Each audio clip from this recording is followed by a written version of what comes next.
Hi everyone. So welcome back in the lecture series of time series. In previous lecture we have discussed about the introduction part of advanced time series, and in this lecture we will see AR, autoregressive model, right? Autoregressive process or autoregressive model of order P. Then this is the generalization of AR1 and AR2. The generalization, I mean that ARP with P order, right?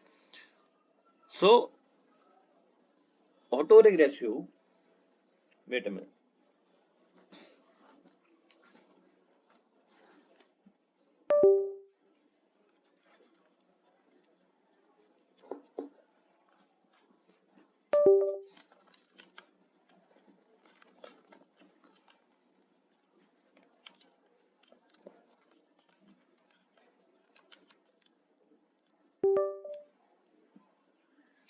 Autoregressive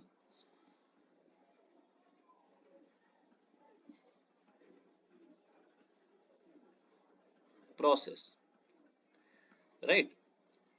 So in this autoregressive process, it's basically this process is basically a linear regression process, right?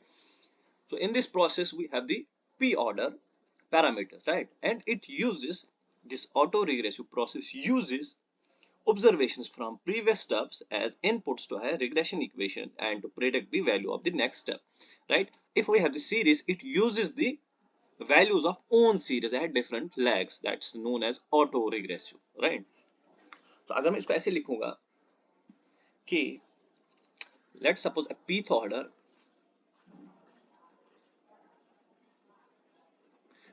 order autoregressive process yt. तो अगर मैं इसको ऐसे लिखूंगा कि this would be yt is equal to c plus phi 1. पिछले lecture में मैंने शायद अल्फा 1 लिया था, तो यहाँ पे मैं phi 1 ले लूंगा, पूरे इस कोर्स में phi 1 मैं ले लूंगा, right? So phi 1 yt minus 1 plus phi 2 yt minus 2 up to phi p yt minus p plus epsilon t. So why this epsilon t is my error, ठीक है, is my error, and this et will follow normal 0 comma sigma square, right? So from this you can calculate that expected value of et is equal to 0, variance of et will be sigma square. And remember et and et plus k, et and et plus k are independent,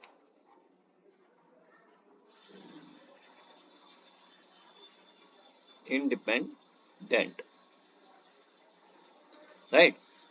So this is the talk on epsilon term, right? So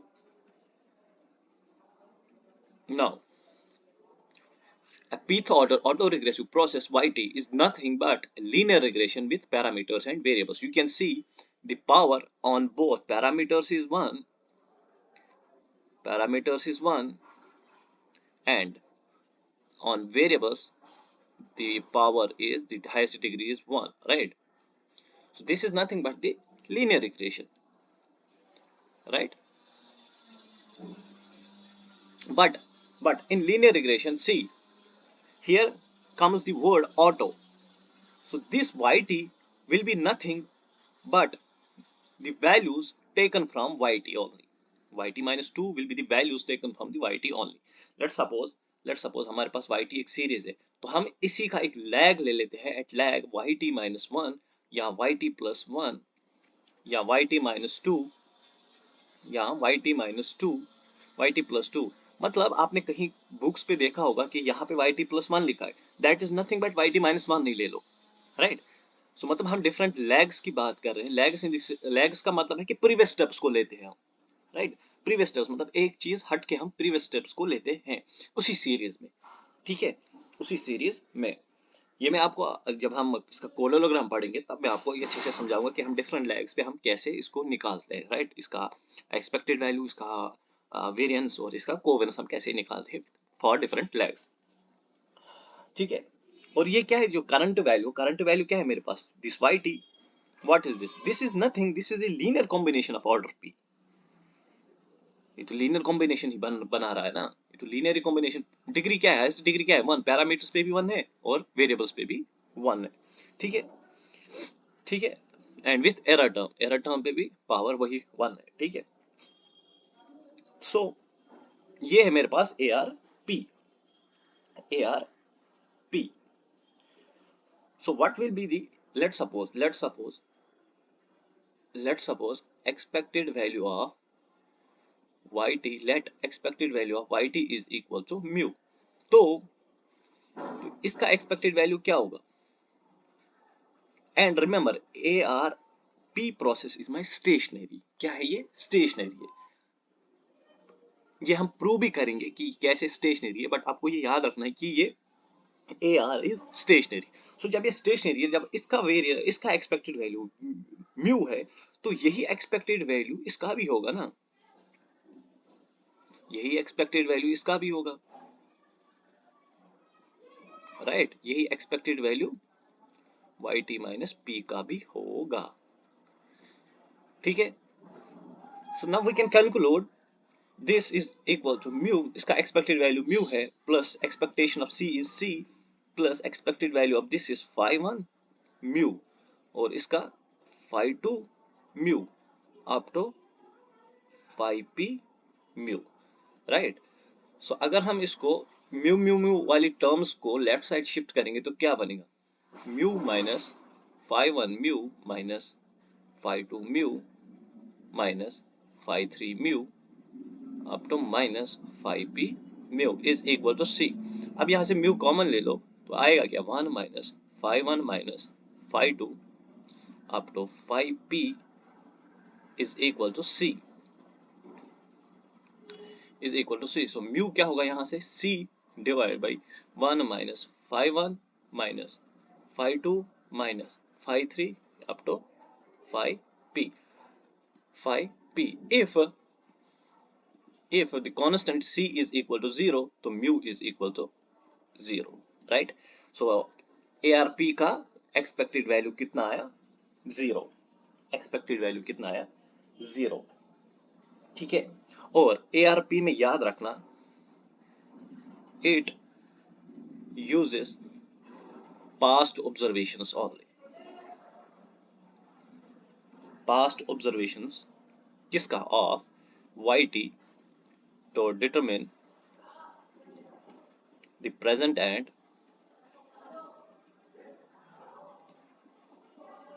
future values of yt, ठीक है। मतलब AR में हम past observations को study करते हैं और MA में हम पास्ट एरर्स को स्टडी करेंगे, ठीक है ये चीज। नाउ अगर हम इसकी वेरिएंस की बात करेंगे, variance of yt will be nothing but variance of constant plus phi1 square variance of yt minus 1 plus phi2 square variance of yt minus 2 plus phi p square variance of yt minus p plus variance of et, right। so variance of yt क्या होगा, let's suppose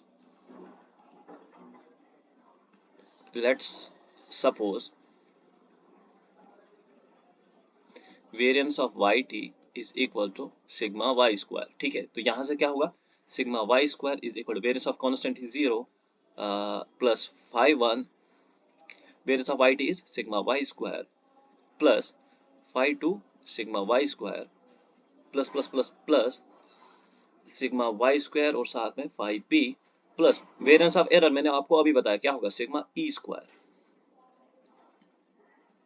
sigma e square. Now इस पूरे को left side shift करो तो क्या क्या आएगा, sigma y square minus five one square sigma y square minus five two square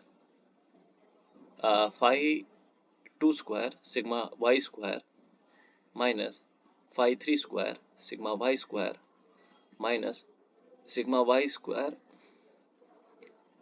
अरे अरे अरे, sigma y square five p square is equal to sigma e square. अब यहां से कॉमन ले लो सिग्मा वाई स्क्वायर, तो यहाँ पे क्या आएगा, sigma e square divide by 1 minus five one square minus five two square up to five p square. Right, ये है वेरिएंस ऑफ किसका, ए आर पी का।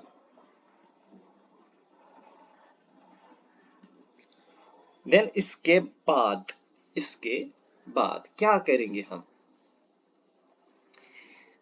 Covariance between y T plus k क्या होगा, expected value of y T plus k. ठीक है, मतलब इनके बीच में कोवेरियंस, तो ये जनरलाइज है ना, के लिए ए आर पी है, मतलब यहाँ पे हम पी के लिए देखेंगे। सो ये होगा expected value of y t multiply y T plus k. तो क्या होगा ये सी प्लस, या तो सी को अभी भूल जाओ, five one Y T minus one plus five two Y T minus two up to five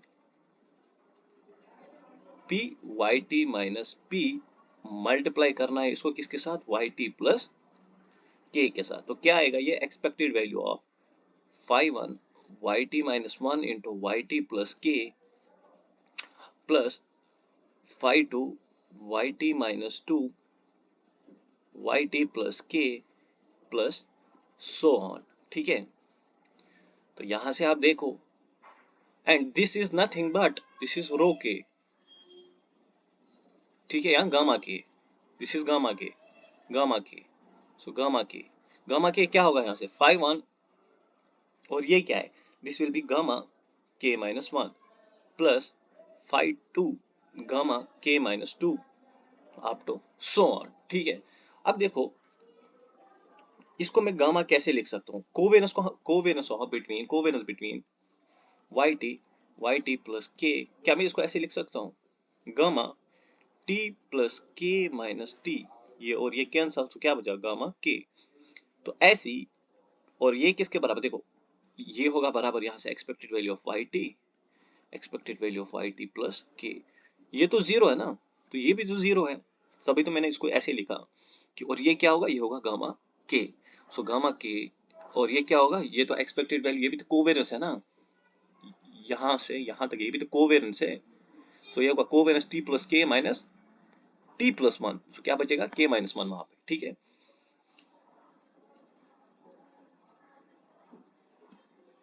तो ये होगा, अगर हम डिवाइड करेंगे इसको, divide above equation by V naught, सो ये क्या होगा, V K upon V naught is equal to five one V K minus one upon V naught plus five two V K minus two, यहाँ gamma के minus two divide by V naught.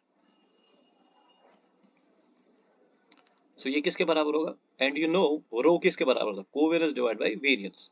सो ये क्या है, covariance divide by variance, तो क्या होगा, rho K is equal to five one rho K minus one plus five two rho K minus two up to so on. तो मतलब आपने A R P का एक्सपेक्टेड वैल्यू निकाला, variance निकाला और कोरिलेशन निकाला। ठीक है, कोरिलेशन निकाला। देन अगर हम बात करेंगे हम ए आर वन की, क्योंकि आपको मोस्टली ए आर वन और ए आर टू पढ़ना है।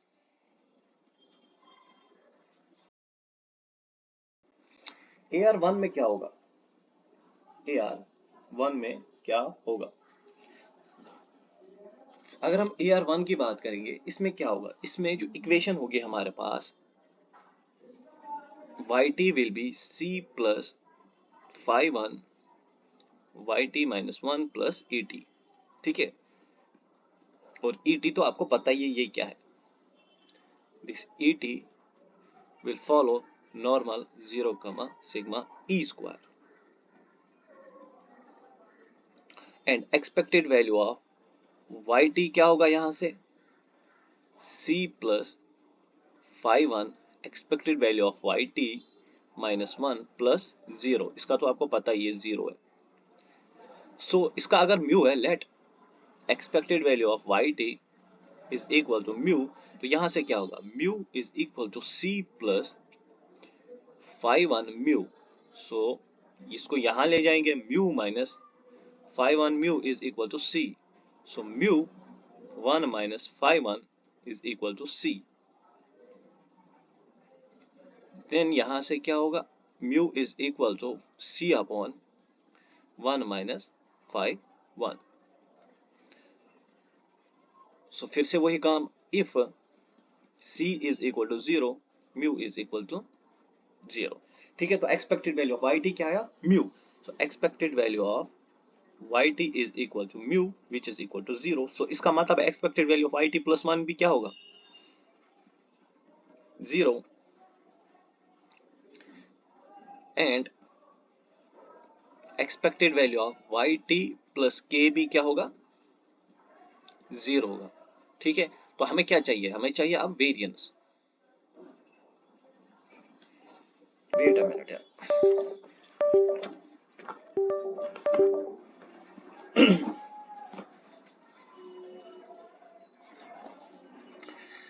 Now variance.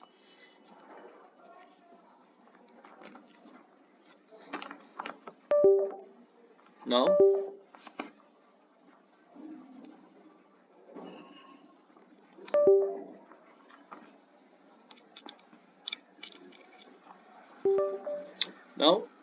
with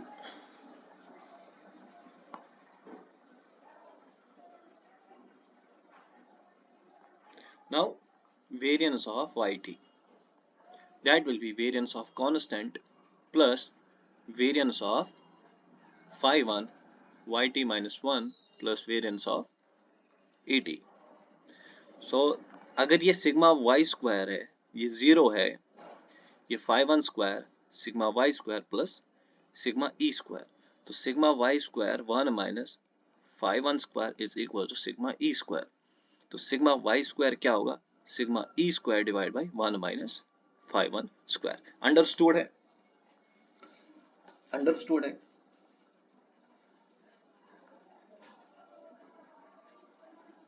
सिंपली मैंने क्या किया, आप खुद ही देख सकते हो क्या किया मैंने यहाँ पे.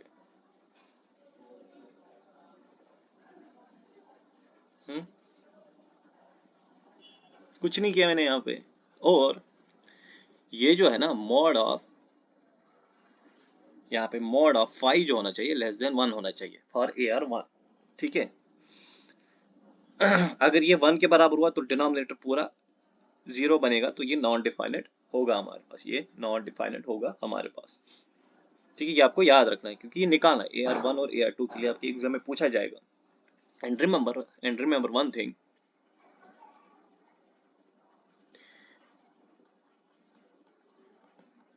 ET and YT are dependent. ये आपस में क्या होंगे? डिपेंडेंट होंगे. और ET and YT minus 1, YT minus 2 या YT minus K are independent. And ET and ET plus 1, ET minus 1, ये सब क्या होंगे? Are also independent. ठीक है, सो वेरिएंस निकाला हमने. अब कोवेरिएंस की बात है या auto covariance, that is gamma k. So this is covariance between yt and yt minus 1 पहले निकालेगा. वो क्या होगा? वो होगा expected value of yt minus 1. सी आप यहां से देख सकते हो, मैं बताऊंगा क्या.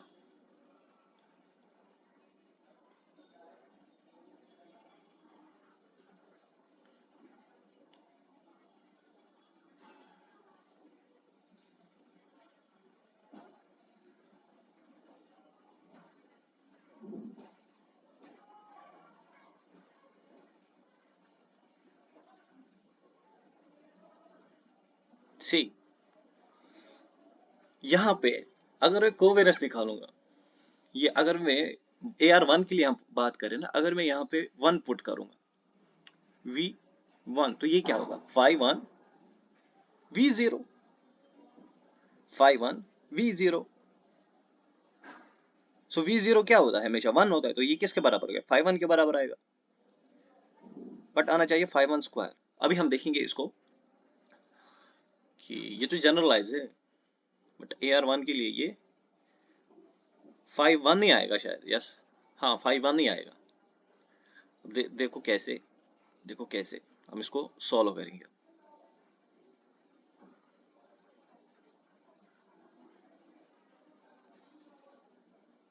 देखो कैसे, ये निकालना है हमें, तो ये क्या होगा और ये क्या होगा, यहाँ से gamma t minus 1 minus t, ये और ये कैंसल, सो ये तो होगा गामा 1 इज इक्वल टू, क्योंकि मैंने आपको कहा ये सिमेट्रिक होगा, gamma 1 is equal to gamma minus 1 तो इन दोनों की जगह हम सेम सेम लिख सकते हैं, ठीक है।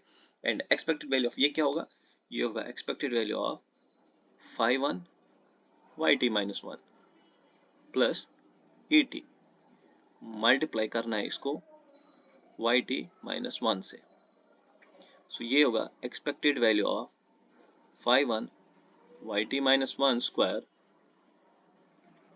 Plus et yt minus 1। तो यहां से ये होगा 5 1 को बाहर निकालो, expected value of yt minus 1 square, और ये क्या है, मैंने इंडिपेंडेंट कहा है तो ये 0 होगा, और ये क्या है, ये है वेरिएंस ऑफ yt इज, या variance of yt minus 1 is equal to expected value of yt minus 1 square minus expected value of yt minus 1 whole square। ये तो 0 है और ये सिग्मा y स्क्वायर है, सो 5 1 सिग्मा y स्क्वायर, और ये भी क्या है, दिस इज माई v1 या गामा 1, गामा 1 गामा 1, तो गामा 1 किसके बराबर आया, गामा 1 इज इक्वल टू 5 1, इसको तुम ऐसे भी लिख सकते हो v0 या gamma not, so this will be nothing but this is my, what is this, this is my auto covariance। now divide above equation by v0, so v1 या gamma 1 gamma not, ये तो gamma not है, ये तो gamma naught divide by gamma 1 divide by gamma naught is equal to 5 1 gamma naught upon gamma naught, तो ये क्या होगा, ये होगा रो 1 इज इक्वल टू 5 1, आ गया ना 5 1 के बराबर, रो 1 इज इक्वल टू 5 1, क्योंकि इसमें हमें यही मिलेगा AR1 में, ओनली रो 1 मिलेगा हमारे पास, ठीक है, ठीक है। सो इसके बाद अगर मैं बात करूंगा, अगर मैं बात करूंगा AR1 की,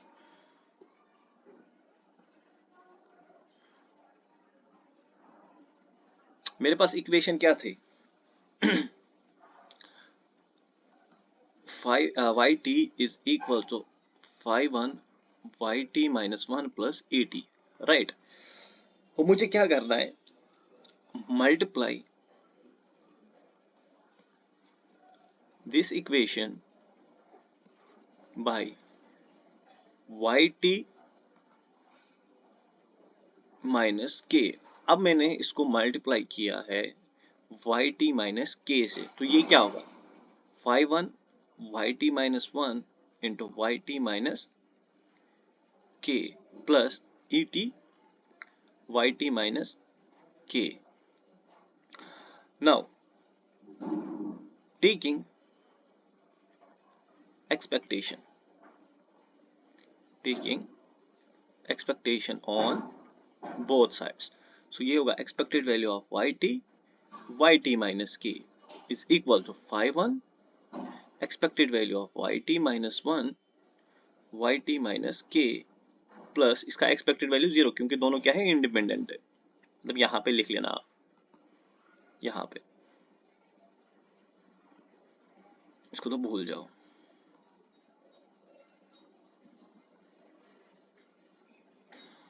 और इसको मैं ऐसे लिख सकता हूँ, this will be my gamma, क्या होगा ये, gamma k is equal to phi 1 gamma के माइनस 1, ठीक है, गामा के minus 1, and this can be written as phi 1, और इसकी जगह मैं लिख सकता हूँ फाई गामा के माइनस 2। अगर तुम यहाँ पे के माइनस 1 डालोगे तो ये क्या बनेगा, के माइनस 2, रिकर्शन, रिकर्शन आपने सुना होगा ना, तो ये रिकर्शन इक्वेशन बनेगी यहाँ से। तो ये होगा gamma k is equal to phi 1 phi 1 phi 1 gamma के माइनस 3। एट द एंड जो गामा के होगा ना, जो गामा के होगा ना, वो मिलेगा फाई के, ओनली फाई के, ओनली फाई के। तभी तो गामा 1 आया किसके बराबर, फाई 1 के बराबर। अब इसको फिर डिवाइड करोगे तो मैं क्या मिलेगा, नहीं यहाँ पे गामा के, गामा के equal five K, V not साथ में आएगा, के माइनस के, लास्ट में के माइनस के आएगा ना, के minus K 0, right. So divide by V naught, so gamma K divide by gamma naught is equal to five K V naught divide by V naught. तो यहां से क्या आएगा फिर, ये आएगा रो K is equal to five के इसके बराबर है, मतलब रो के किसके बराबर है, इसके बराबर है, ठीक है। तो अगर आपको रो 1 चाहिए वो होगा फाइव 1, रो 2 चाहिए फाइव स्क्वायर होगा, रो 3 चाहिए फाइव क्यूब होगा, रो 4 चाहिए तो फाइव 4 चाहिए, राइट। सो तो यहां से अगर मैं इस पे कमेंट करूं, किस पे, रो के पे, now let's comment on this rho K, let's comment on this rho K पे। रो के क्या है मेरे पास, फाइव के। तो AR1 में हमें यही कहता है, अगर फाइव की वैल्यू, अगर इफ फाइव की वैल्यू 0 और 1 के बीच में आई, 0 और 1 के बीच में आई, तो ये कहता है कि एंड एज के इंक्रीज, मतलब जितने हम लैग्स को बढ़ाएंगे, तो जो इसका ACF होगा ना, ACF डिक्रीजेस एक्सपोनेंशियली। अब ACF क्या था वो तो मैंने आपको बोला है, कोलेलोग्राम। तो मतलब इसका कोलेलोग्राम कुछ ऐसे बनेगा जो डिक्रीज ही होगा, जो डिक्रीज ही होगा।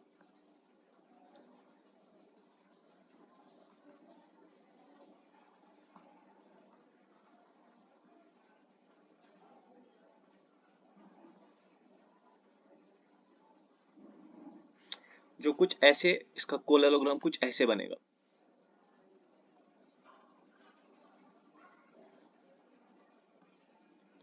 हाँ कुछ ऐसे बनेगा, जो ये लैग यहां से होगा के, और ये होगा ACF, ऑटो कोलेशन फंक्शन, मतलब उसकी वैल्यूज, मतलब रो के की वैल्यूज, ठीक है।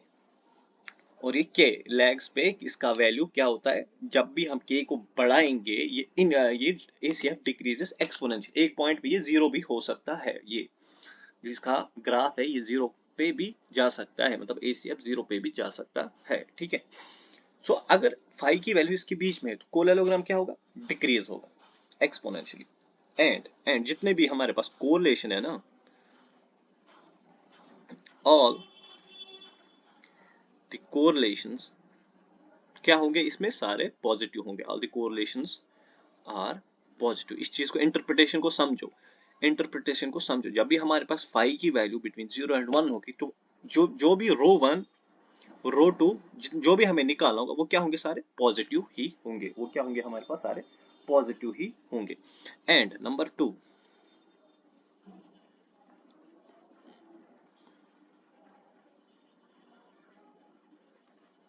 Number 2, if five is between -1 and 0, तो ये कहता है एज के increases ACF shows damping oscillations. Damping oscillations मतलब the ACF then lag 1 ACF is negative and the sign of successive autocorrelations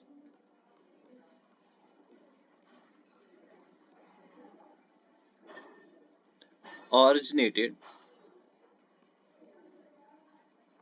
from positive to negative with their magnitude decreases.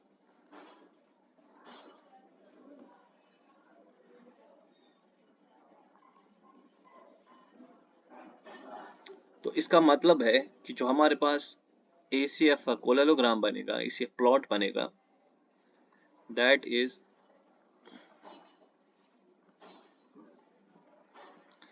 is something like this.